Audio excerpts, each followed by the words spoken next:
13 years ago, audiences across America were horrified by the savagery of a faceless killer.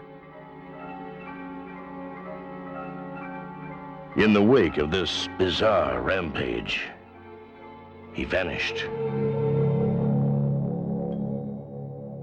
Now, after more than a decade of silence, he has come out of hiding.